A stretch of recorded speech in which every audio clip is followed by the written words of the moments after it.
slides together, because, and what really do. We ran out of weeds.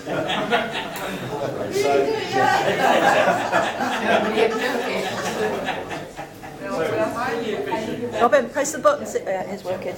So I started at CLS, 3 years ago. I was like you, I was in the search industry for many, many years, and enjoyed it, really enjoyed it. This was a kind of new chapter for me. And when I joined CLS, I thought they were the chancel people as well, because that's kind of what they do. Matt LeBret set up the chancel check, and then following on from that, no search chancel insurance, and things went on from then. But when I joined, even 3 years ago, there was 75 people working for the company in 2 offices. That was an office in Kent, an office in London, near St Paul's. There. So we geography lesson as well.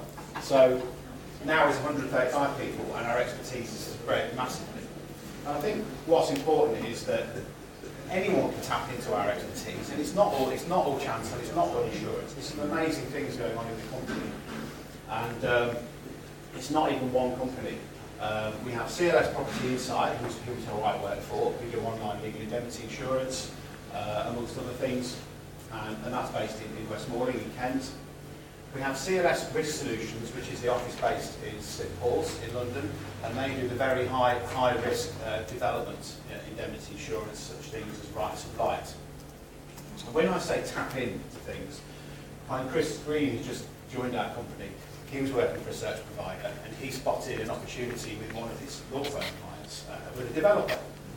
And so he passed on that lead to our Risk Solutions office in London, and that policy actually turned out to be a rights of light policy, which was a £45,000 premium. So it was very handsomely rewarded with a nice commission for just referring that business.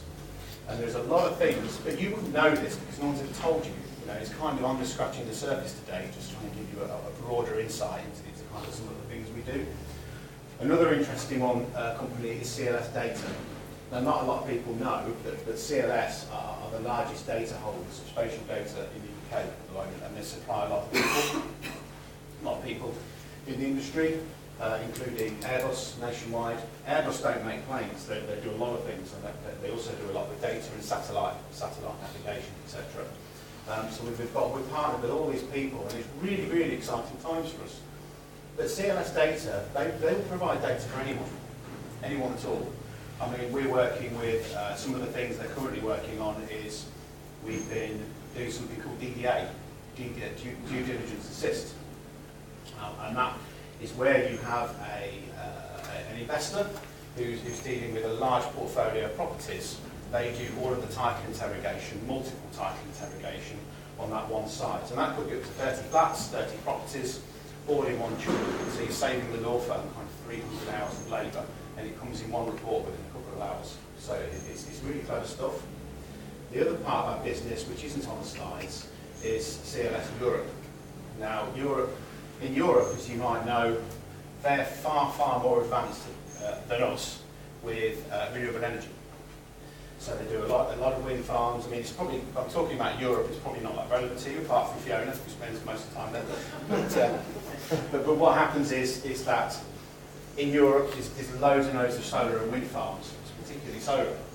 They do a lot of contingency planning and insurance, because when the lenders lend money to these developers, they have to go through this process where there can be debate and there can be objections to what they're doing. Paul will probably talk about NIMBYs later on, when it's still in your presentation, but they have NIMBYs in Europe too. And so within this process of the wind farm being developed, they have to wait a period of time to see if anybody will object. So this amount of money for all these contractors and builders that's continually building up, and they've developed insurance that covers for any loss of down tool time over in Europe. So Property Insight is who I work for.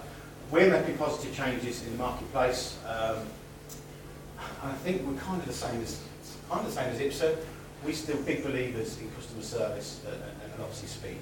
That's really important to us. Customer service is something that you can never do too much of. It's kind of going that extra mile. Like you guys do, you deliver a local service in your marketplace, and your clients really appreciate that. We as a big insurance company need to follow your example and do the same. it's only fair, because we're not going to get any more business if we don't. I'm going to touch on that again a bit later. So bringing innovation to the insurance sector as well, we're developing a new insurance order platform, which is fantastic, and we'll talk about platforms again in a minute as well. But that has things like, if you have a policy that needs to go offline because they can't answer the statements of fact, rather than pick up the phone, you can actually do the whole process online, and you can send it directly and contact an underwriter and discuss that straight away. So it's just speeded up the process. This point here, I think, providing training and education to the legal and search sector, it's really, really strange, because when I started at CLS, I thought, well, we're going to do some, people ask us for CPDs, we do a lot of CPDs. And so where we've got a room full of lawyers, I thought, well, what I'll do is I'll test the water here. I'll do a very kind of grassroots insurance training for CPDs. And it's not just about legal indemnity insurance, it's about how we buy insurance, what are the triggers, how do we choose an insurer, what are the things we consider. Such things as, when do you know if you've got windscreen cover on your car insurance, was when your windscreen's smashed, usually, and then you go back and you say, oh great, I have, or no, I haven't, because I did last time. So it's just about the whole mindset of insurance. And the interesting thing that came from doing those CPDs was that we probably did 4 or 5 of these CPDs with 30, 40 lawyers. And I said to them, can anyone here give me a statement of fact? Anyone? Just give me an example of a statement of fact on insurance. How many gave me an answer? None. He said to me, there's a real big training gap that's required to be, it needs to be filled. That's within the legal sector. That's not certified, that's within the legal sector. So what we're doing now, we're rolling out training, and we can do this for you guys, we can do it for your clients. It's about going in, doing a really kind of grassroots, informative CPD on how to use your insurance, how to choose your insurance. Because you're buying it, because they're buying it for someone else, it's really important that they understand. So it's something we can do. Just let me know, we can arrange that. And extending our range of products and expertise. So these are all online insurance policies. It's just a list. It's just a list of all the things we provide. I think you probably know this. How many of you deal with insurance? Is there certain parties? No. What you generally have is online residential insurance is usually fine. Usually you can order it. They can order it online. They can go on. Whatever problem or issue they've got, they can insure it. Pretty straightforward.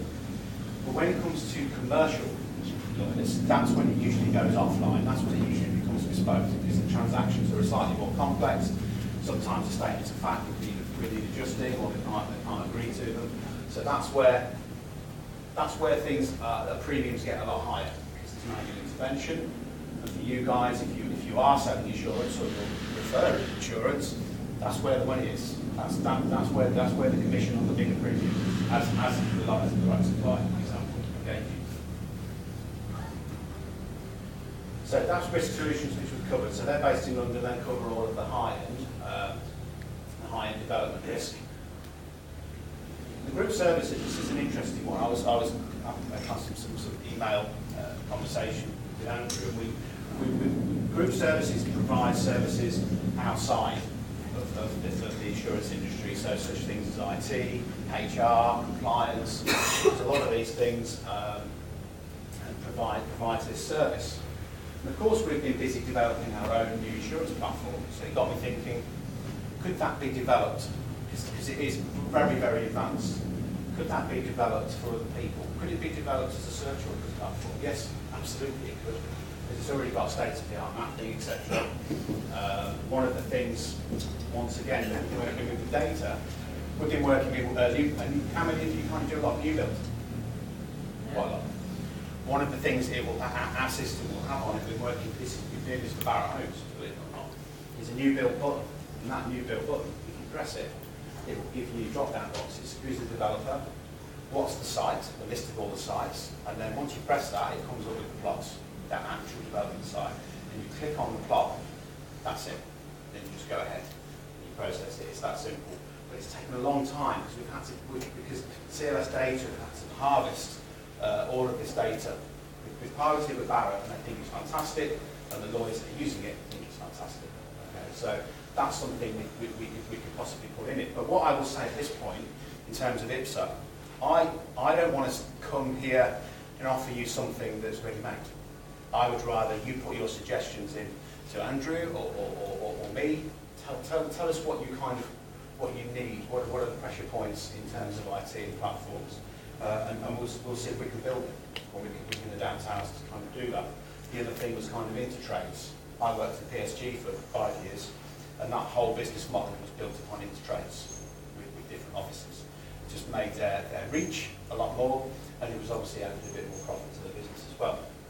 So that's something we're mindful of. But at the moment, all we're looking for is ideas. Give us the ideas and we can build it. Okay. The other thing some of you will be aware of, the FCI is part of the CLS group. I think we've done an FCI, we have done an FCI presentation for IPSA.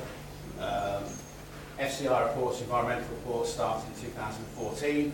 It's kind of our journey here, the different kinds of reports. Started off very basic, then we did a rebrand, then we introduced a combined report with the Terra Firma on 29M.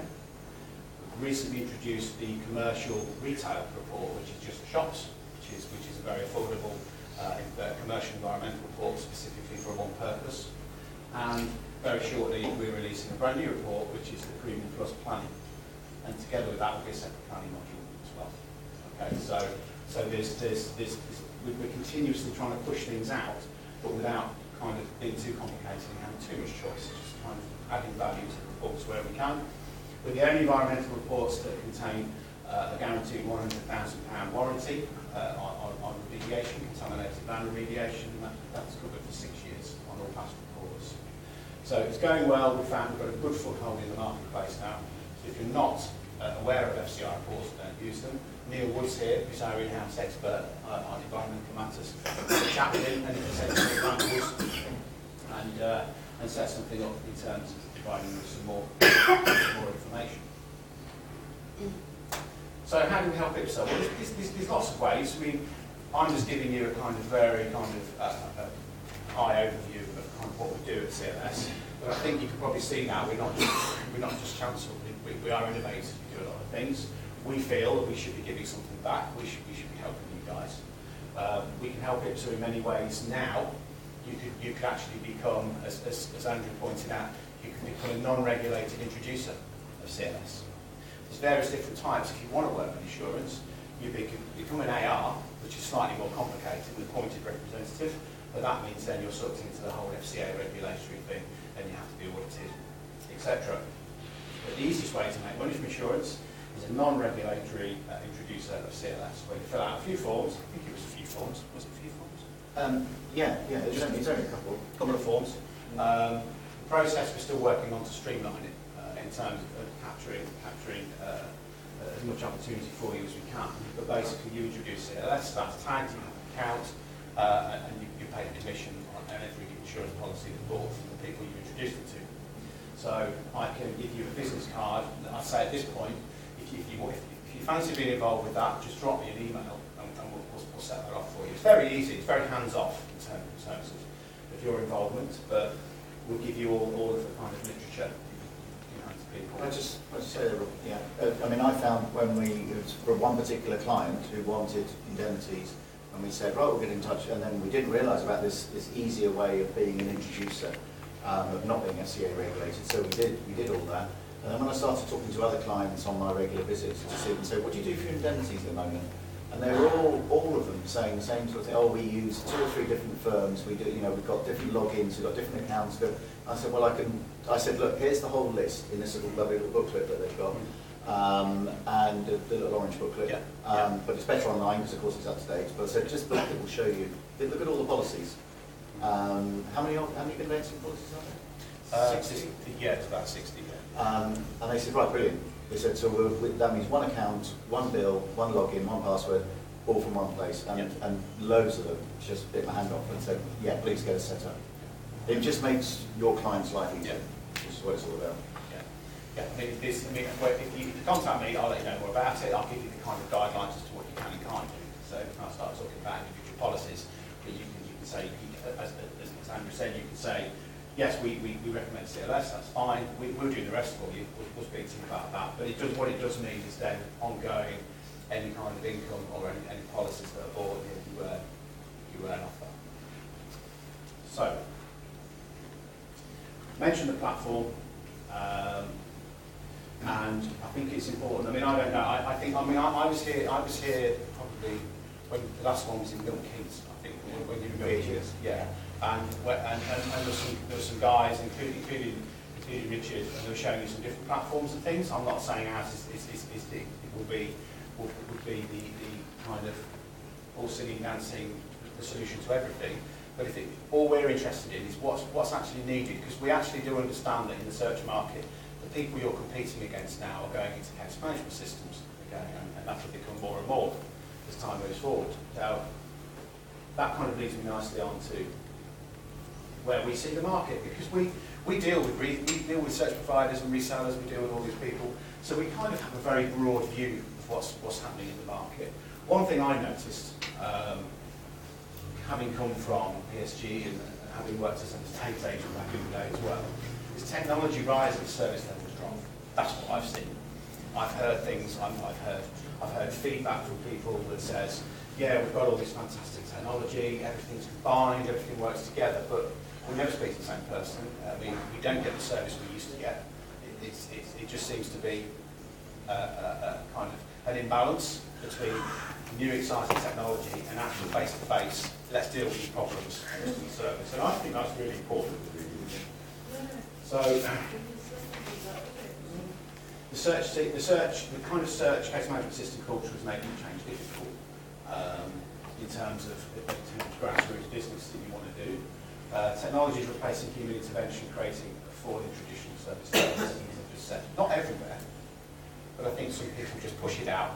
They use it as a vehicle to sell whatever they want to sell. And they just kind of don't have that kind of interaction that they maybe should.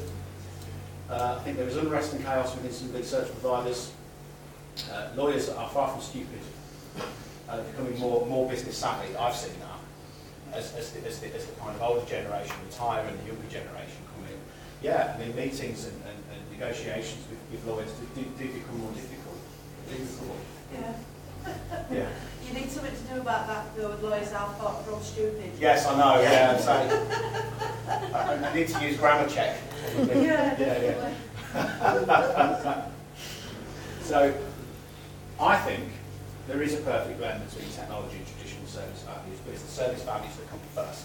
They should always come first. We're on the kind of precipice of falling into the trap in our business, so we've kind of had to put the brakes on and say, oh no, we need to move back, we need to start getting the service right first, then we move on to the technology side of things, because otherwise it just becomes, it snowballs, it becomes an unstoppable machine that you can't kind of stop. So I think there will continue to be more change in acquisition over the next 2 years in the search market, without doubt. But I do think the key to all that is still traditional customer service. I think that will win a lot all the